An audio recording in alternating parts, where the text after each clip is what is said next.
কৃষি জমির মধ্যে দিয়ে চলছে সীমান্ত এলাকায় কাঁটাতার দেওয়ার কাজ, আর যার জন্য ক্রমাগত চলছে বৃক্ষচ্ছেদন। ঘটনাকে ঘিরে তুমুল চাঞ্চল্য ছড়িয়েছে। এই ঘটনার প্রতিবাদে উত্তর 24 পরগনা জেলার বনগাঁ গোপালপুর রাজ্য সড়কের বর্ণবেরিয়াতে রাস্তায় গাছ ফেলে অবরোধ করলেন কৃষকেরা। যদিও পরবর্তীতে বিএসএফ এর আশ্বাসে 2 ঘন্টা পরে উঠে যায় অবরোধ। এই ঘটনাটি ঘটেছে উত্তর 24 পরগনা জেলার ঝাউডাঙ্গা গ্রাম পঞ্চায়েত এলাকার বর্ণবেরিয়াতে। সেখানে কৃষি জমির মধ্যে দিয়ে বিএসএফ এর পক্ষ থেকে কাঁটাতার দেওয়া হচ্ছে, আর যার জেরে অবৈধভাবে চলছে গাছ কাটার পালা। এরই প্রতিবাদে কৃষকরা এদিন অবরোধে বসে পড়েন।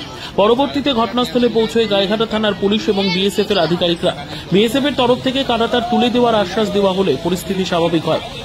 থেকে বাংলাদেশ সাইড থেকে পুরো তার টেনে ইন্ডিয়ার ভিতরে ঢোকাচ্ছেন, যে ফেন্সিং এর করছে বিএসএফ। বর্ণবাড়িয়া ডোবারপাড়া ক্যাম্পের পোস্ট কমান্ডারের অর্ডারে বিএসএফরা করছে।